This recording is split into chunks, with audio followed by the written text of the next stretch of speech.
Did you know the maximum depth a cave can reach is about 9,800 feet or 3,000 meters underground? Beyond this point, the pressure from the rocks would cause the cave to collapse. We'll discuss this and other interesting facts about caves, tunnels, and mines with Dr. Greg Brick on this episode of The Curious Professor.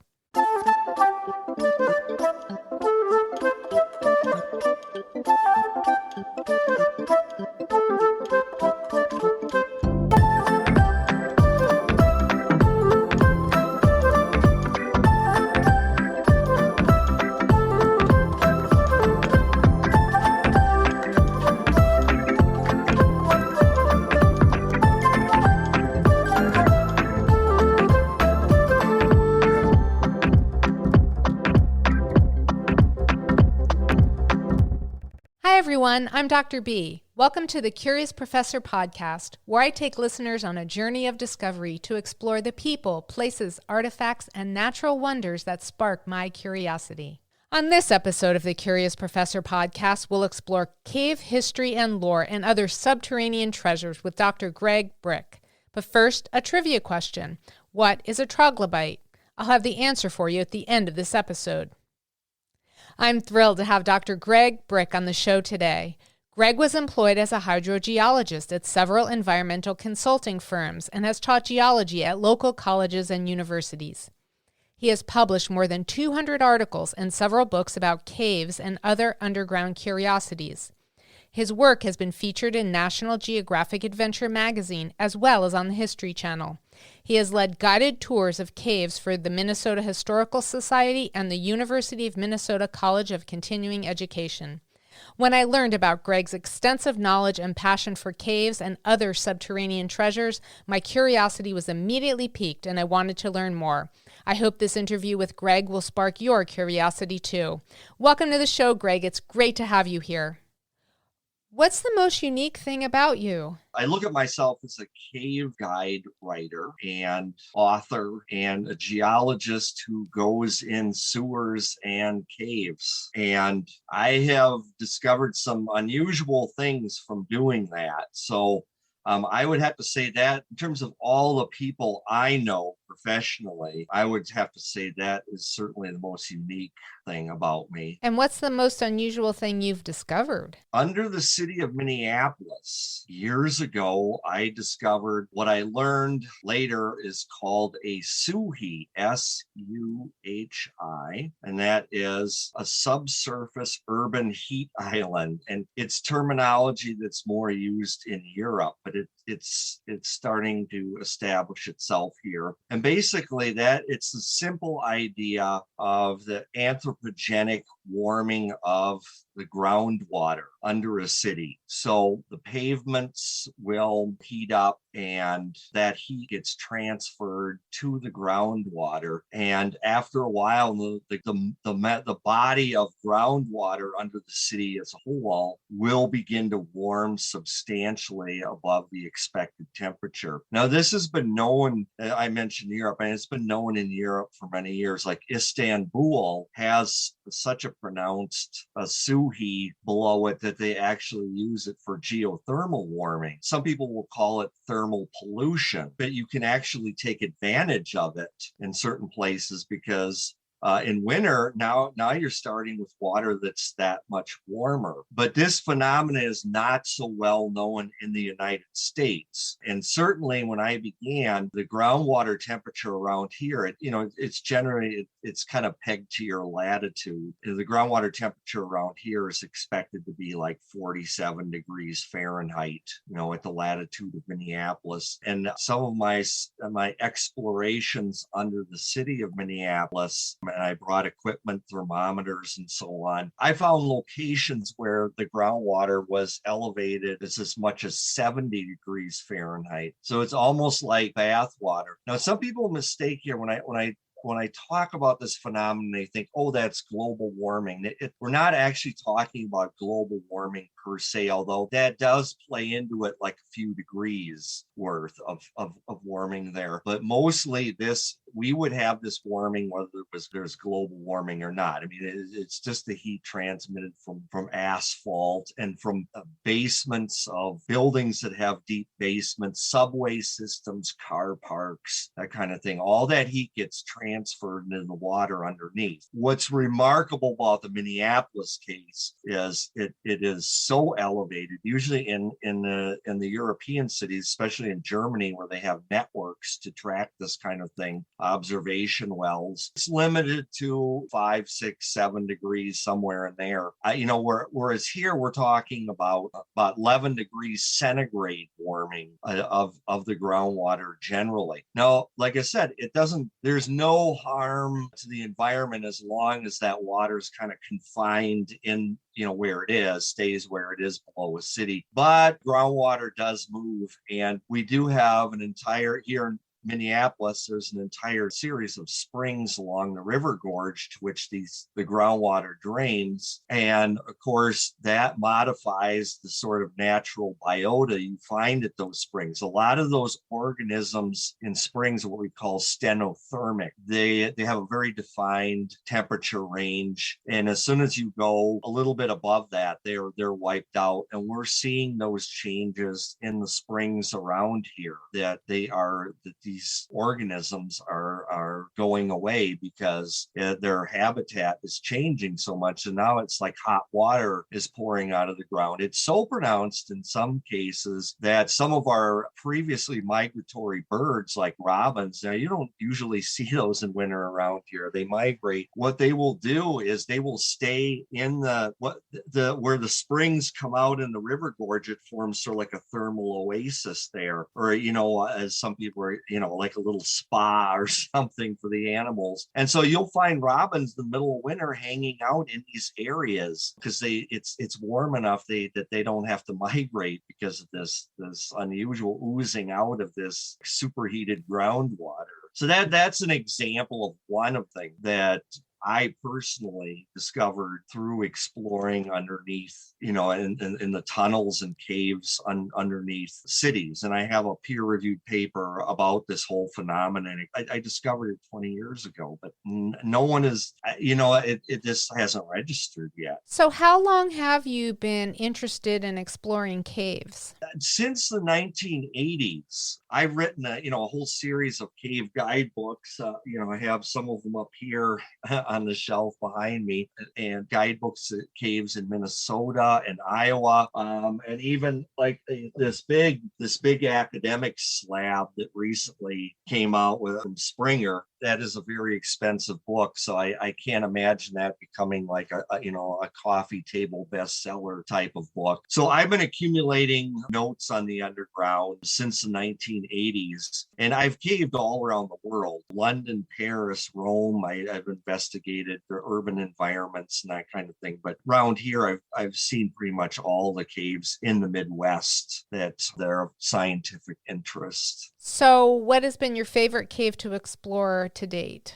Actually, it's interesting because it's actually a very small cave as things go. I've spent a lot of time in Mammoth Cave in Kentucky, which is the largest cave system in the world. But one of my favorite caves is right here in the Minneapolis area, and it's known as Carver's Cave. Or also to Native Americans, it's known as Wakan Teepee, or the Cave of the Great Spirit. And what particularly intrigues me about this cave, which isn't all that very long, it has a very long history, I should say. It recently it was first noted by Jonathan Carver, who came out from the Massachusetts colony before the American Revolution. So that's a very early date for us, 1766. And he talked about it in his bestseller describing Carver's travels, talking about this. So it has the longest history of any cave in the upper Midwest, but but in terms of its length, it's fairly short. But what intrigues me about it are you might call it psychological or liminal phenomena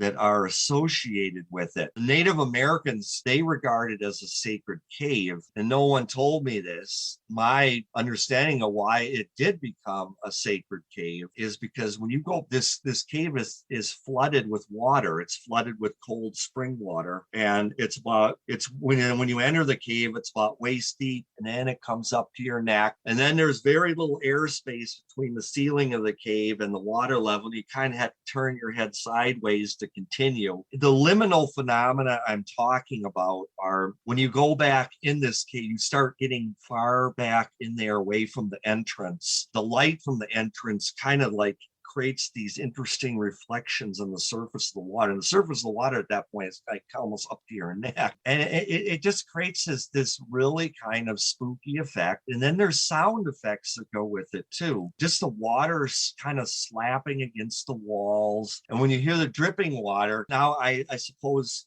somebody's going to say I'm crazy, but dripping water in caves is at the right tempo and so on. It has an uncanny resemblance to, like, you think you hear voices in that water. It's just, I know somebody who went in that cave once and got disoriented and refused to go back in. I said, I'm done with this place. And I'm just fascinated by these psychological effects. I think for very, very few people who call this a sacred cave realize that there's actually a physical reason for it. These sort of like liminal psychological phenomena that I have experienced in there. And you don't have to be a religious person or anything. I mean, it's just spooky.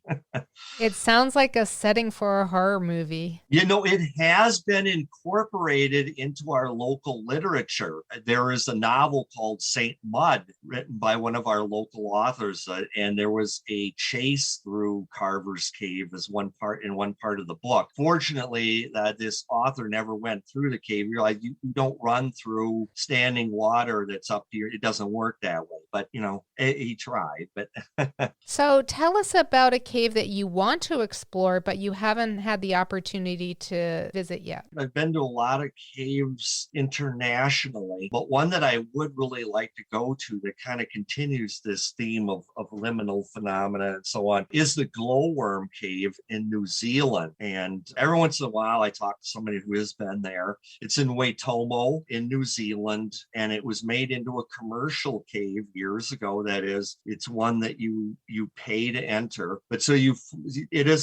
what you do is you float through a boat in this cave, and these glowworms, which aren't actually worms, they're the larvae of a certain kind of insect, and they glow in unison. They attach themselves to the ceiling, and if you kind of squint your eyes and lay down in the boat, I'm told it kind of looks like you're looking up at the starry night. But the interesting thing is that with this kind of phenomenon is it's exquisitely sensitive to the people going through the cave. So for example, if you happen to bring your young rats with you or something, and they start hallooing in there like, mama or daddy, look at this, or start, all the bugs will shut off, and they'll like turn their lights off as if to say, you're not doing this, or we're not participating in this kind of thing. And then so it takes a while for them to turn their lights on again. And the interesting thing about it, it's just the larvae that do this. And as I understand, the adult bugs are really boring. They don't have any light or anything. As they grow up, they're like, just dull creatures. But I really wanted to kind of see this phenomena for years. Yeah, I'll have to add that to my bucket list as well. That's it. It's a bucket list thing. So in your book, Minnesota Caves, History and Lore, you uncover the secrets of these geological wonders. Tell us one of the most fascinating stories from that book. I think it would have to do with the discovery of an exploration of Mystery Cave, which is the largest cave in Minnesota. Again, by Mammoth Cave standards, it's not, Mammoth Cave in Kentucky is hundreds of miles, whereas our Mystery Cave it's just over 12 miles long. But the interesting thing is that this cave was predicted in the mind of a geologist fully 60 years before it was discovered. And he was just looking at patterns of where water sank in the ground, like the surface. This is what we call karst in southeastern Minnesota. It's a landscape of soluble rocks like carbonate where you don't have surface lakes and surface rivers. All the water is underground because as soon as the water rain hits the ground, it will infiltrate and through cracks and crevices and then dissolve out those crevices to form a cave and then come out at a spring miles away. And so back in the 1860s and 70s, he was looking at where the river just vanished into the ground at one point. And then there was this big spring miles away. And he thought, these two have to be connected. And because where does this water go? And it must come out at that spring miles away. So Mystery Cave, even though it was kind of predicted in the mind of a geologist back in the 1870s, it wasn't actually found until the 1930s. And we think that there definitely is more passage in there just based on the water patterns and so on. Despite the length of Mystery Cave at 12 some miles, we think we have an even bigger cave here. But I can't say that that's the cave I want to go in until it's actually discovered. With this new cave, this cave doesn't even have a name because no one has discovered it, but people have been looking for it for years. But based on where, just like with Mystery Cave, based on where the water goes in the ground and where it comes out, those 2 points are much farther away than they are with Mystery Cave. And we think that we have a cave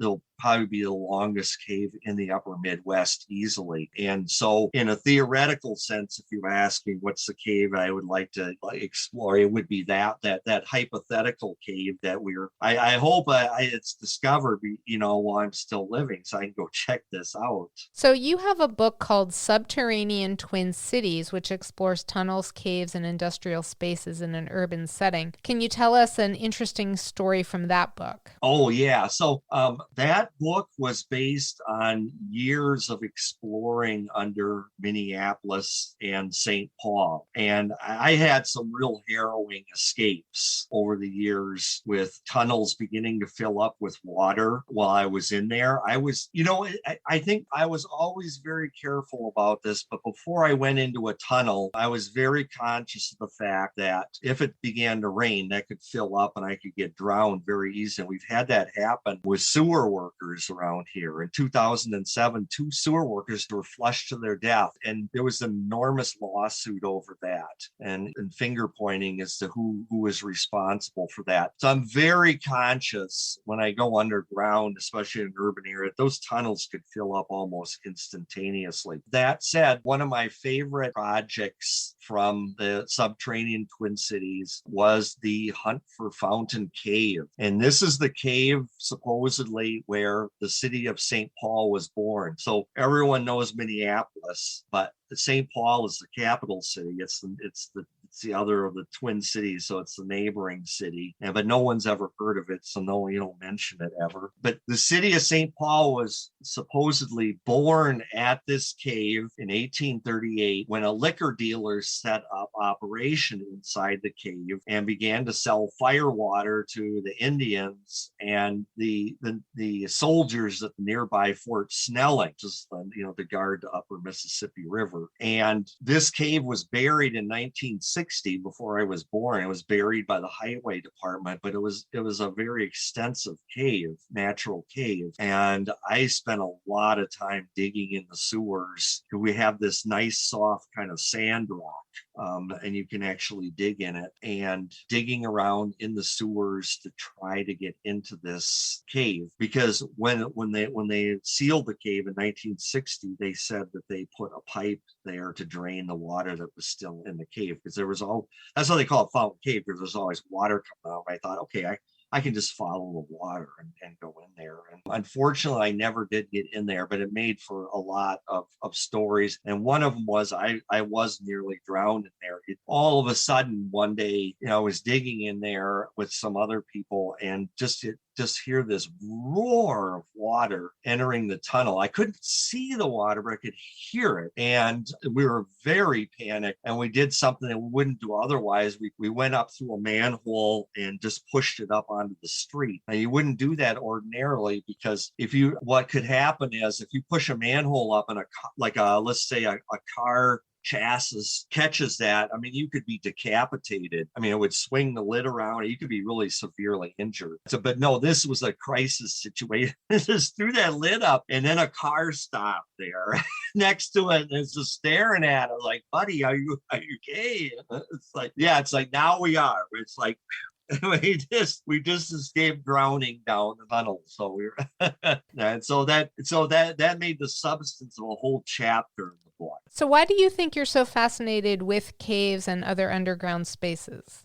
I began this fascination when I became a geology major, because I am a geologist by fashion. And at a certain point in your career, you have to kind of like find some project or something to specialize in. Even as an undergraduate, you have to write papers like, what's something interesting I can do that somebody else hasn't done? And wow, here were all these caves underneath Minneapolis and St. Paul that were accessible through sewer tunnels. And there's all these kinds of interesting geologic observations you can make. And I described one at length, ad nauseum, probably, about the subsurface urban heat island as being a real geological discovery that I made that you wouldn't make any other way. Just bringing the thermometer down there into the cave and measuring the temperature of the water coming through the roof of that cave. And so that is how I got my interest. If you live in Kentucky or Tennessee, Alabama, Georgia, there's so many cavers down there. It's not really an unusual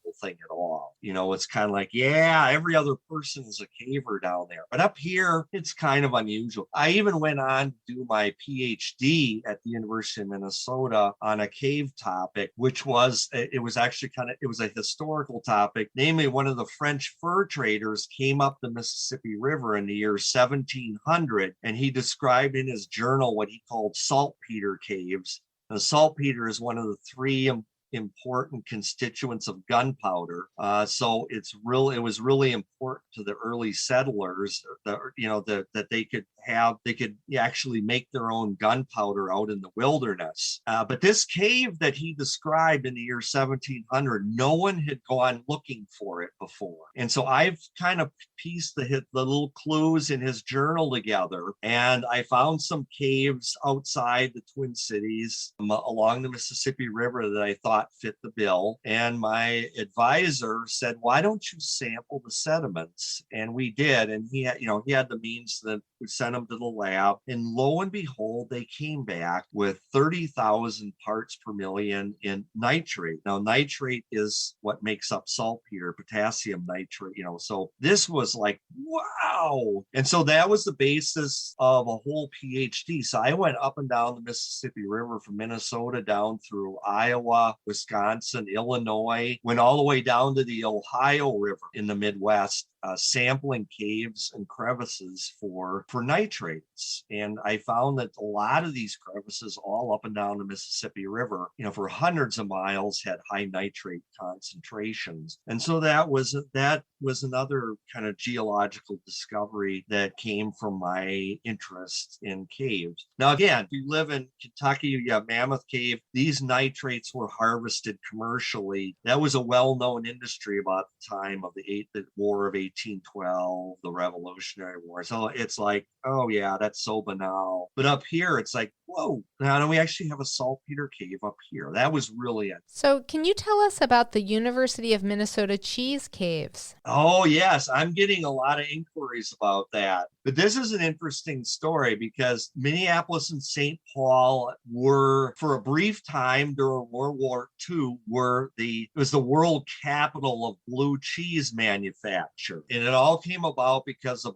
a dairy professor at the University of Minnesota in the 1930s. He was familiar from he came from another, he came from Missouri, and they would ripen cheese in caves. And he said, the caves around here are perfect for this. And he did a few experimental batches, and he was able to ripen this, what he called initially Roquefort cheese. But this caused an international incident, because we all know how fussy the French are about their food, how particular, let me say that, particular. And during World War II, all the Roquefort supplies from France were cut off because France was in turmoil, obviously. But nonetheless, they had the time and the gall to send a representative from Washington, D.C., from the French embassy, to come out here to the Midwest to say, you cannot steal, you can't call this Roquefort cheese because that is a French specialty. You got to call it something else, but you can't call it Roquefort, okay? Call whatever you want. And so he hit upon calling it blue cheese. And that's where the whole phrase blue cheese came from. Now, that said, blue cheese and Roquefort are substantially different. So he was right in that sense. Roquefort is made from sheep's milk, whereas what we call blue cheese is made from cow's milk. It just so happened that during the Great Depression in the United States, we're all familiar with those scenes of farmers pouring their milk out onto the ground because they weren't getting enough money for it. There was an excess of milk. And so the USDA said, what do we do with this? Let's encourage cheese production with this milk.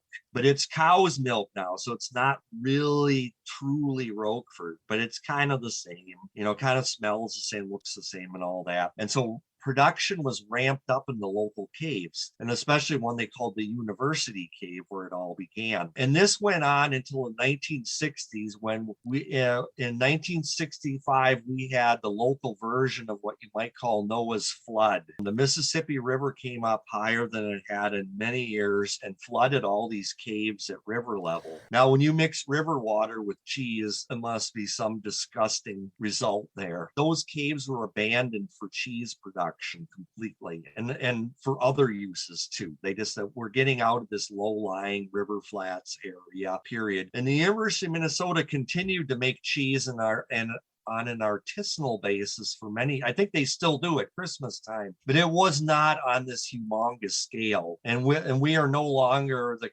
world capital of blue cheese production. It's just something that kind of just faded after World War II, when the Roquefort came back in, and we could import real Roquefort again. And it just kind of went away over time. So what's ahead for you? What projects are you working on right now? Yeah, actually, after completing these books behind me, I just completed my Caves and Cars to the Upper Midwest, that big textbook, which was 6 years in the making, and it darn near killed me. It wasn't the writing of the book I found. It was, since it's a contributed volume, what killed me was getting people to do what they said they would do, the contributors. I'm never going to have a contributed book ever again. That was very emotionally draining. But eventually everyone followed through after I persecuted them and so on to get their stuff in. Most of the books I've written are regional. They're regional books. You find them in the regional part of the bookstore. But the next one I'm planning is a universal history of water. Okay, the story of water. Now that's not an original idea at all. There are many histories of water. I mean, there's, Brian Fagan wrote one from an archaeological standpoint called Elixir, the story of water and civilization. Herbert Wendt wrote The Romance of Water. There's The Water, A Natural History, many, many, many of those books. But I do believe that I've come up with a unique kind of perspective that in doing my comps, looking at my comps for this book, like what books are similar and so on, I really don't see any other book that has that kind of approach. And I think I know a good publisher for this. And is there anything else you'd like to tell us about you or your work?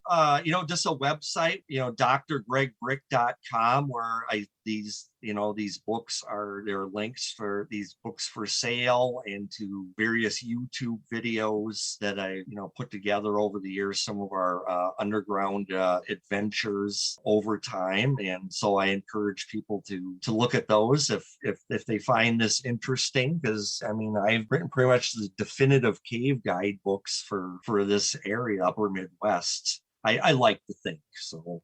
That's awesome.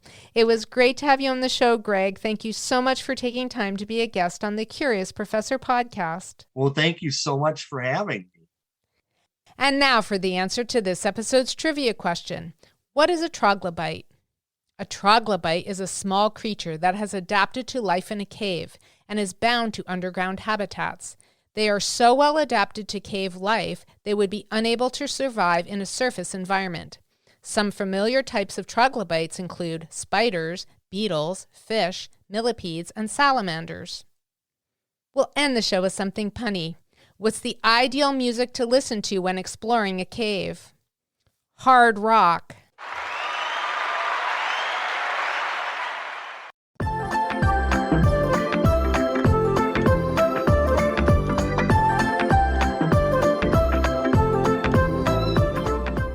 Thank you for joining me for this episode of the Curious Professor podcast.